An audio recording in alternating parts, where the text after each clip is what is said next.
Matthew 15 verse 1. NgokukaMateyu 15, khona abaFarisi nababhali bafika kuJesu bevela eJerusalema, bathi, "Yini ukuba abafundi bakho beqe isiko labadala na, ngokuba bahlambe izandla zabo nxa bedla isinkwa?" Kepha waphendula wathi kubo, "Nani yini ukuba neqe umyalo kaNkulunkulu ngenxa yesiko lenu na? Ngokuba uNkulunkulu wathi, yazisa uyihlo nonyoko, nokuthi othuka uyise noma unina makafe nokufa. Kepha nina nithi oshoyo kuyise noma kunina ukuthi kungumnikelo, lokho ungabe usizwe yimi ngakho, akayikwazi uyise noma unina, kanjalo nilenze laba yizwe izwi likaNkulunkulu ngesiko lenu. Bazenzisi, waprofetha kahle ngani u-Isaya ethi, lesi sizwe singidumisa ngezindebe zomlomo, kodwa bengikhonza ngeze, befundisa izifundo eziyimiyalo yabantu. Wayesebabiza abantu wathi kubo, yizwani niqonde, akusikho okungena emlonyeni okungcolisa umuntu, kepha okuphuma emlonyeni lokhu kungcolisa umuntu. Khona kwasondela abafundi bakhe bathi kuye, "Uyazi ukuthi abaFarisi bathe bezwa lelo zwi bakhubeka na?" Kepha waphendula wathi, "Yileso naleso sithombe esingatshalwanga ngubaba wasezulwini siyakusishulwa. Bayekeni bangabaholi abayizimpumputhe. Kepha nxa impumputhe ihola impumputhe, ziyakuyela emgodini zombili." UPetru waphendula wathi kuye, "Sichasisele lo mfanekiso." Wayesethi, "Kanti nani nisangabangoqondiyayo na? Anikaqondi yini ukuthi konke okungena emlonyeni kuya esiswini kuze kulahlwe ngaphandle?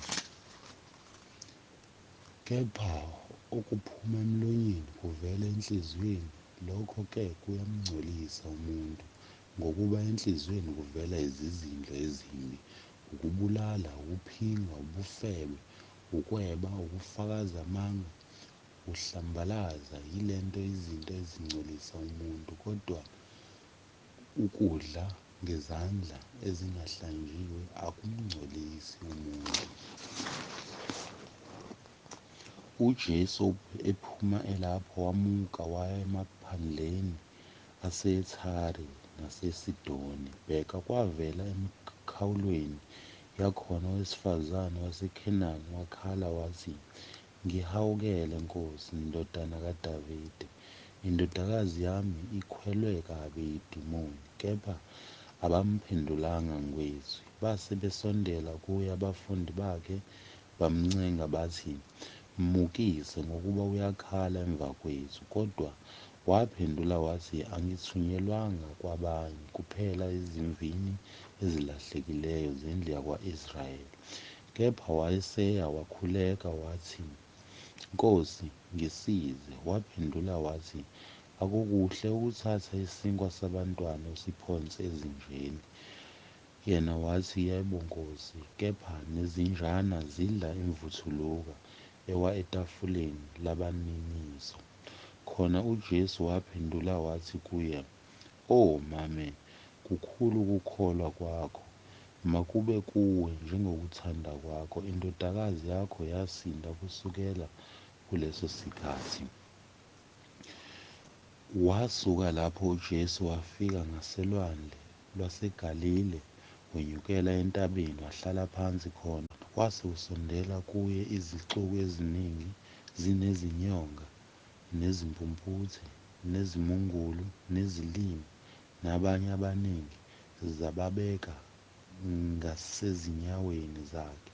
Waphulukisa baze bamangala abantu, babona izimungulu zikhuluma, izilima zisindile, izinyonga zihamba, izimpumputhe zibona.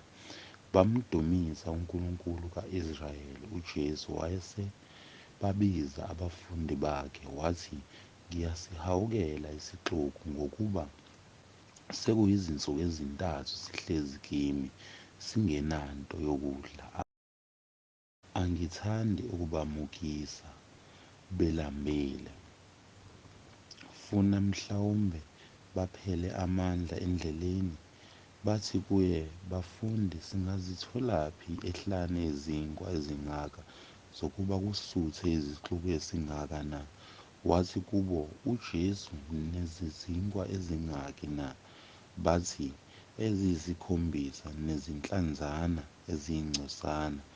Wayala izixuku ukuba zihlale phansi, wazithatha izinkwa eziyisikhombisa nezinhlanzi, wabonga, wazihlephula, wanika abafundi. Abafundi baphakela izixuku, badla bonke, basutha.